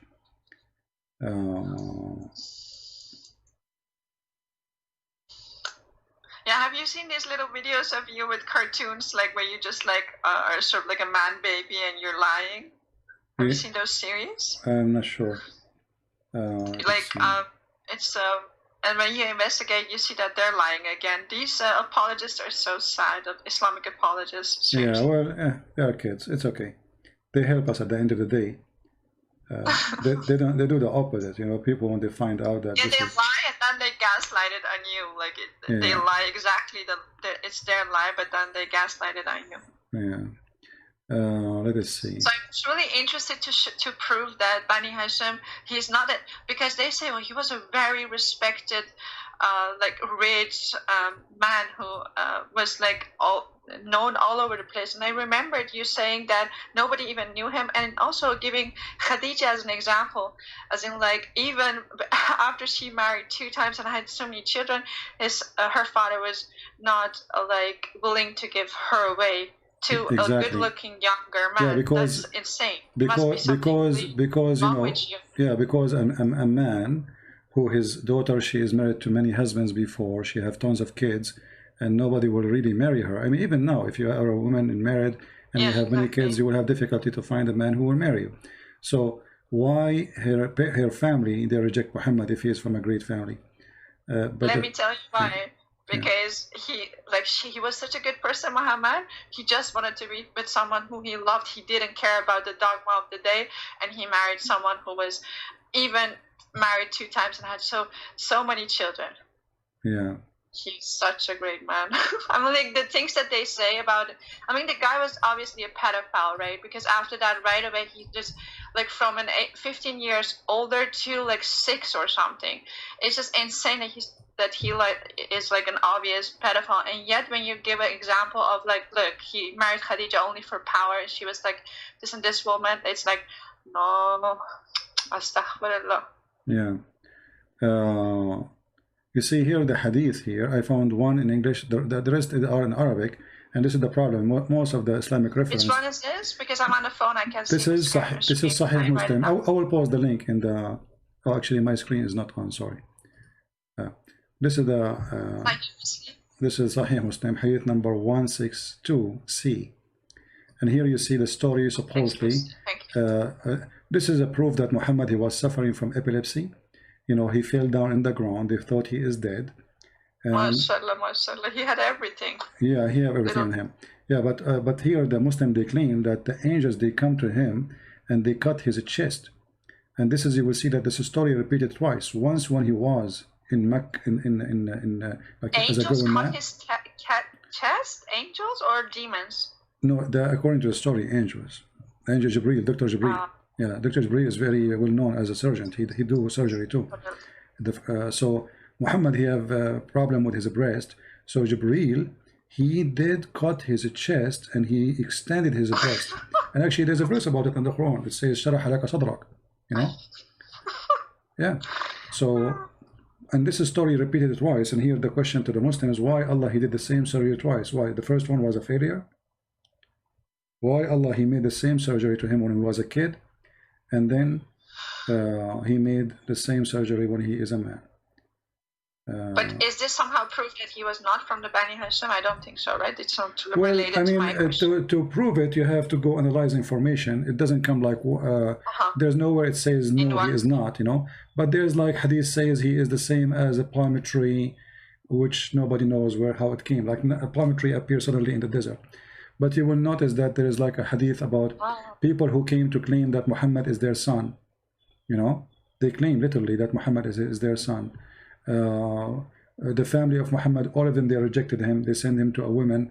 She had nothing to do with him in the desert. No, okay, let me ask it, frame the question differently. Is there proof, is there hard proof that he was like the descendant of the Bani Hashim according to the Quran or the Hadith, Sirah or Sunnah? Nowhere in the Quran is speaking about that. You know, the Quran mentioned the name of Muhammad. How do you know then about the Bani Hashim? Nowhere.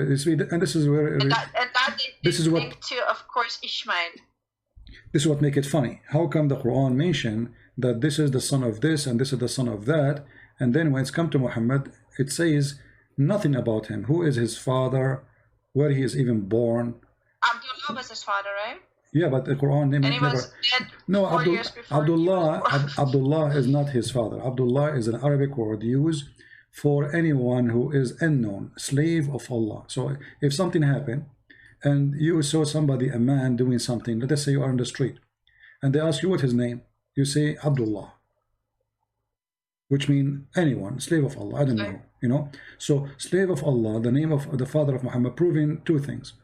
It cannot be the name of Muhammad's father because Muhammad's father will go to hell. So how he is a slave of Allah yet he will go to hell?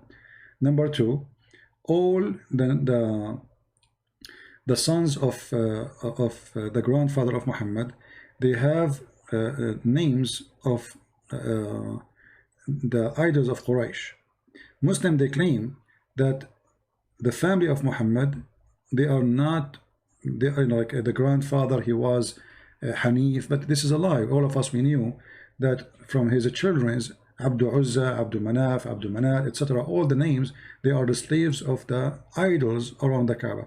So if you say that Muhammad's father, his name is Abdullah, that means Abdullah was one of the idols, or Allah was one of the idols around the Kaaba too. Or you have to explain to me how Allah became with those.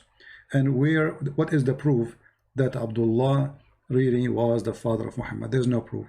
Even their book says that Abdullah and his father, they have sexual intercourse with two women in the same time. So then how, yeah, I mean, it's supposedly marriage. So, which means the same night, like they get married together in the same night, but it's like, you know, Arab marriage. So how then Muhammad, he is born 4 years after his father's death, if his father is Abdullah? You know? Like that just defies like the world how it works. But then the ones who are this deeply hypnotized with this thing, they will say, so what? So what? Don't you believe in miracles? Those are miracles. No, actually the Muslims believe that a Muslim woman, she can carry a child from a husband up to 10 years.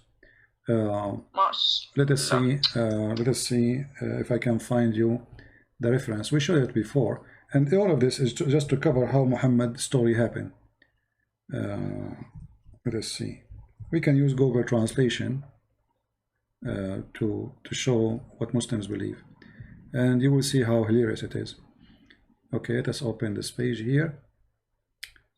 Okay, this is. I will put it in the screen so everybody can see. This is Islam Su'al and Jawab, run by Sheikh Salih Al-Munjid, very well-known famous sheikh from Saudi Arabia. It says here, the title, what is the longest period for women to be pregnant, to carry a child? Translation from Arabic to English. Let us see. And then you will see the hilarious answer. Yeah, the longest period of women to be pregnant. You see it? So here, if you go down and read the answer, you will see the following. First, second, here they give you the opinion, because Muslims, they have many sects. So depend in the sect, but all of them, they agree together that women, she can really, the normal thing is like 9 months, then 2 years, then 3 years. Look here, 2 years in the doctrine of the tap, this translation, which is not really good translation. 1 year according to etc. Muhammad ibn Abdullah al-Hakam. Then he says 3 years, which is saying of Layth ibn Sa'd. And then 4 years, which is the doctrine of Sufi. Mimi Hijab is a Sufi, by the way. So according to Mimi Hijab, his wife, she can deliver a child 4 years after he divorced her. He's a Sufi. No? And the Hanbali too, they have the same, and the Maliki. This is the Islamic sect are 4, and those are 3 of them. They agree with the 4 years, and they can go more. Here it says 5 years according to Imam Malik, the Maliki sect. They believe woman, she can have a child 5 years after 5 years after the divorce or her husband pass away. 6 years according to Az-Zuhri and Malik. And then he says 7 years according to Sa'd Rabia. And then it says, and this is the same version of Az-Zuhri and Malik. And then it says, and they really believe this. I thought they thought it was and miracles. There's no they limit. believe that this could actually biologically come to be. Well, this is what this is the religion. That's it. You cannot debate it. This is what they believe. And then even some of them, they say there's no limit, which means a woman, her husband maybe died 40 years ago. After 4 years ago, she delivered a child, if this is possible physically, and she will claim that this is from her son. Actually, there's a woman in Somalia. They were going to practice Sharia law on her, and then the lawyer, he showed them the reference that a woman. So what? Because they took her to court.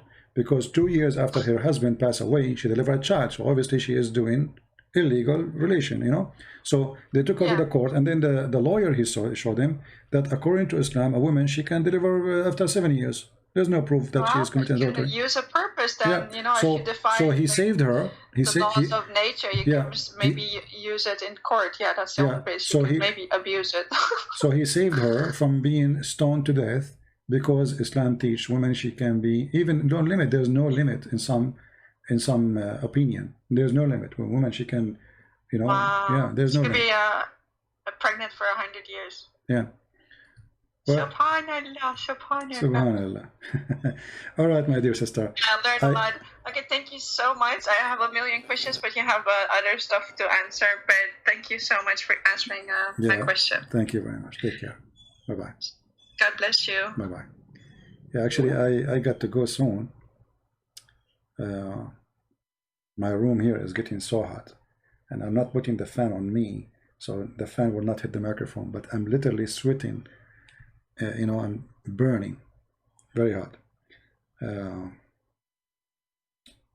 We don't have the luxury. Anyway, so as you see, guys, when we change Muslims to show us something real about the religion, there's nothing. It's an empty cult, stupid cult. Shaitan farting, Shaitan take hair from your anus. I mean, imagine what kind of a prophet he says, Shaitan, he take hair from your anus when you pray. I mean, what is that? Based on this, Abbas, he have no hair in his anus. Abbas, take a selfie for us. If Shaitan, he take hair from Abbas each time he pray, either Abbas, he is not praying, and that means he's a kafir, or Abbas is praying and should have no hair there. No hair. Because Abbas, not only he put his foot in his bum, in the bum of the believer, and he pull it out, and he will not stop until he make you fart, and he hear it and he smell it. This is what the Prophet said. Prophet of farting. Peace upon him. I mean, Muhammad, he have a specialty. You can tell his specialty is about farting. He have a lot of a specialty, a lot of skills, we have to admit. If Muhammad was exist today, we will open the university of farting and hair taken from your anus. I mean, this shaitan is really evil. Why he's doing this to the Muslims? And those things happen only to the Muslims. We Christians, shaitan don't take care from our, you know. So I say to Muslims, save yourself, my friend. Save your ass. Literally. Alright, guys. Don't forget to download the video. It's going to take maybe 30 minutes before YouTube process it. Download it immediately after that. And in order always to be updated, like you might say, okay, where is the video? It's gone. The video you made yesterday.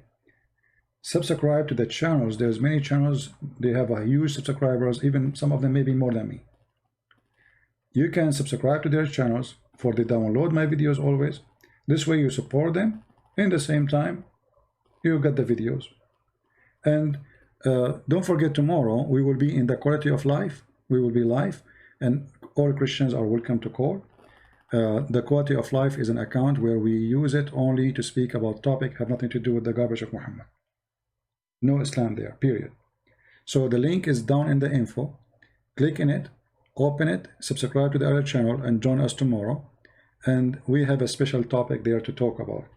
There we speak about something real, something useful, something benefit you and your family and your children and your marriage and your whatever you have in your life, you know, not stupid stuff like Muhammad is speaking here. So I understand many of you here, they are coming because they want to laugh at the stupidity of Islam. But remember, Islam is a very dangerous cult. And because of Islam, you are spending billions of dollars in tax today from your pocket to secure yourself against the terrorism of Islam. Which means Muhammad, you like it or not, is impacting your life and your security. Just last week, 2 attacks in England of terrorists shouting Allahu Akbar, and they killed more than 6 or 7 people already. And that will never stop. The easiest way to fight terrorism is to do what I am doing. A terrorist will not be terrorist if we explain to him that Muhammad is a fraud. But he will be a terrorist if he still believes in the fraud of Muhammad. Like the guy who called me, Allahu Akbar, Allahu Akbar. We have all nothing to say. I'm sure if he have a knife, he will hold his knife and he will chop me and he will say Allahu Akbar. But it's too late. I have tens of thousands of videos. I have books all over, translated to many languages. I live, I die, doesn't matter. Your prophet get busted and he been spanked. And my fingers all over his body. Deal with it.